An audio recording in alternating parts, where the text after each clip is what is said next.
At the very northernmost point of mainland Britain, just down the coast from John O'Groats and the lighthouse at Dunnet Head, you'll find a very intriguing place indeed.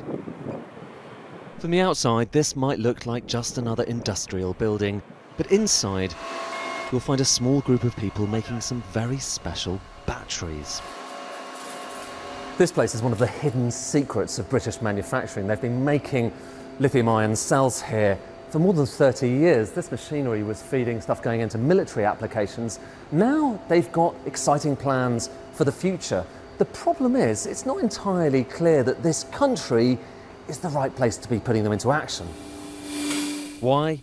America is throwing money at companies like this, making green technologies to come and make them in the US.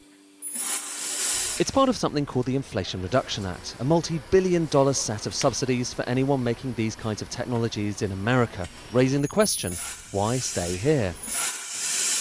We are a homegrown UK business. We see ourselves as a UK company. We've developed the technology here, we want to commercialise the technology here, and we want to manufacture the product here. That is our absolute desire. We have to ask the question, if the subsidies are available overseas, and it's immensely compelling argument, it's something that we do have to consider. But we want to stay in the UK, there's no question about that. It's not just making waves on the northern coast of Scotland.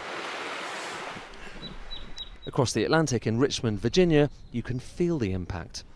When we're on a nice white roof like this, the sunlight can pass through the modules. Secure Solar has been installing arrays like this for years, but in the past year, everything's changed. Square. A huge uptick in interest from customers looking to install solar.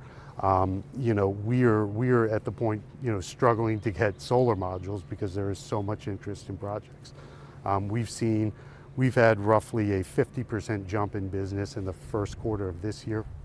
It's sometimes said we're living through a new industrial revolution at the moment, and what's really striking is just how aggressive America's being about it. They're saying they want this revolution to happen here. They don't just want to be buying in this stuff from abroad, they want to be making it themselves. These panels were made in America, but the firm which made them went bust. It couldn't compete with China. The Act wants to draw production back to the US, but it's also drawing business away from everywhere else, like the UK and Europe. The EU is bolstering its own green funds. There's a massive fund already underway within the European Union. We listen very carefully to what European industry has to say, but we do need a response that will work over the medium to long term. All of which raises the question, what about the UK? How is Britain responding to the biggest shift in American industrial policy in half a century? The Chancellor invited us along to some of his meetings in Washington, DC this week. Here he is with the head of the IMF talking about their economic forecasts. We're very focused on proving you wrong. Excellent. But thank you. Nice to see you. With companies threatening a green exodus, is he going to produce our own Inflation Reduction Act? If you depend entirely on subsidies, there's a risk. When you take the subsidies away, you can end up with a business that's not viable. And so our model in the UK is a combination of some support to get businesses off the ground, but then some market regulatory changes that mean those businesses have a long-term future, and investment incentives through the tax system. Are you concerned at all about Inflation Reduction Acts being somewhat protectionist? We can be sensible and pragmatic and develop supply chains sourced through our friends, sometimes through ourselves, and continue to benefit from sharing and benefiting mutually from technology.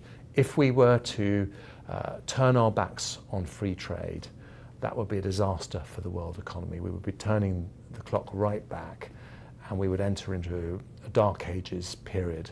So we do not want to move to protectionism.